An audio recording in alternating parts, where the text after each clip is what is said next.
เรื่องផ្ទះចុងភូមិនាយប់ដ៏សែនស្ងាត់ជ្រងំមួយខ្យល់រដូវរំហើយបានបក់មកប៉ះស្លឹកឈើបង្កើតបានជាសំឡេងស្រាវស្រើបគួរឲ្យព្រឺក្បាល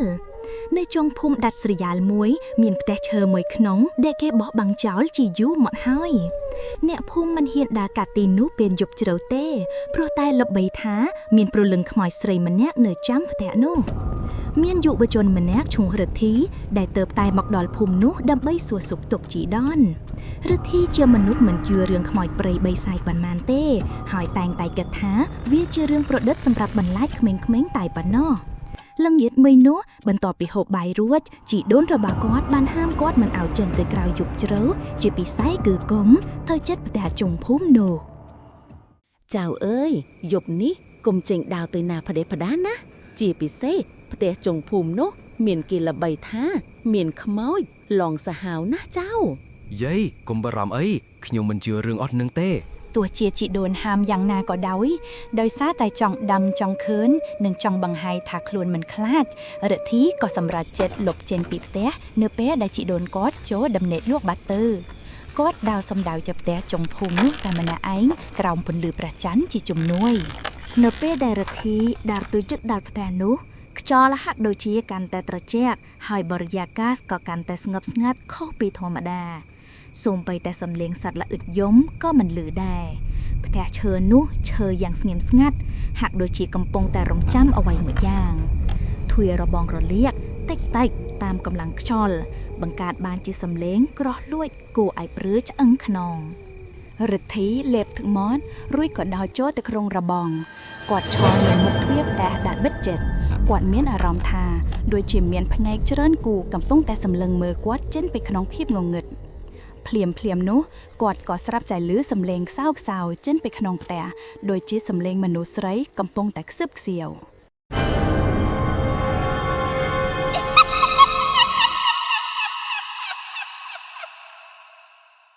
មានអ្នកណានៅខាងក្នុងទេរិទ្ធីស្រែកសួរទាំងសំឡេងរៀងញ័រតិចគ្មានសំឡេងឆ្លើយតបមានតែសំឡេងខ្យល់បក់វើតរិទ្ធីសម្រិតចិត្តរុនទ្វារនោះទ្វារបានបើកយឺតបង្កើតជាសំឡេងវែងអន្លាយនៅខាងក្នុងផ្ទះងងឹតឈឹងហើយមានក្លិនធូលីនិងក្លិនផ្អូមរិទ្ធីដកទូរស័ព្ទមកបើកភ្លើងពិលហើយចាប់ផ្ដើមដើរចូលទៅខាងក្នុងនៅពេលដែលគាត់ដើរចូលទៅដល់បន្ទប់ទទួលភ្ញៀវគាត់ក៏បានឃើញអ្វីមួយដែលធ្វើឲ្យគាត់ស្ទើរតែគៀងបេះដូងនៅកណ្ដាលបន្ទប់នោះមានអង្រឹងមួយកំពុងតែយកចុះឡើងដោយខ្លួនឯងហាក់ដូចជាមាននរណាម្នាក់កំពុងតែអង្គុយយល់វារិទ្ធីឈររឹងខ្លួនភ្នែកសម្លឹងមើលអង្រឹងនោះមិនដាច់រំពេចនោះសំឡេងយំសោកសង្រេងរបស់មនុស្សស្រីក៏បានបន្លឺឡើងយ៉ាងស្រស់ណោះចេញពីទស្សនាមួយនៅក្នុងផ្ទះនោះសំឡេងនោះកាន់តែខិតជិតមករកគាត់ហើយសីតុណ្ហភាពនៅក្នុងបន្ទប់ក៏ធ្លាក់ចូលយ៉ាងខ្លាំងរិទ្ធីមានអារម្មណ៍ថាព្រឺសម្បួរខ្ញាក់ហើយសក់ក្បាលរបស់គាត់ក៏ចាប់ផ្ដើមឈោះជ្រូងគាត់ចង់រត់ចេញប៉ុន្តែជើងរបស់គាត់ហាក់ដូចជាជាប់គៀងនឹងកម្រាលអ៊ឹតពន្លឺភ្លើងពិលរបស់គាត់ក៏ចាប់ផ្ដើមភ្លឹបផ្លែតនៅចំពោះមុខគាត់ចម្ងាយប្រហែលជា 3-4 ចំហៀនស្រាប់តែលេចចេញជារូបរាងស្រមោលខ្មៅស្រីម្នាក់សក់វែងអនឡាយឈោអោនមុខចុះ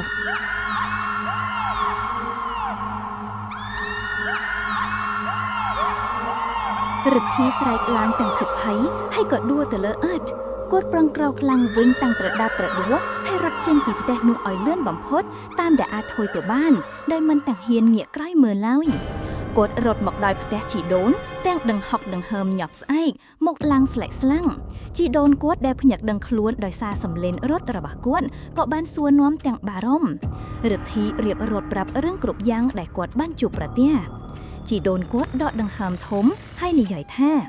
យាយប្រាប់ហើយថាផ្ទះនោះមានអអ្នកតាម្ចាស់ទឹកម្ចាស់ដីគេថែរក្សាហើយក៏មានប្រលឹងនារីម្នាក់ដែលស្លាប់ដោយអយុត្តិធម៌នៅក្នុងផ្ទះនោះដែរចាប់តាំងពីយប់នោះមករិទ្ធីលែងហ៊ានប្រមាថរឿងខ្មោចព្រាយបិសាចទៀតហើយក៏មិនហ៊ានដើរទៅជិតផ្ទះចុងភូមិនោះទៀតដែរទោះបីជាពេលថ្ងៃក៏ដោយរឿងរ៉ាវដែលគាត់បានជួបប្រទះបានខំតែជាមេរៀនមួយដែលគាត់ចង់ចាំអស់មួយជីវិត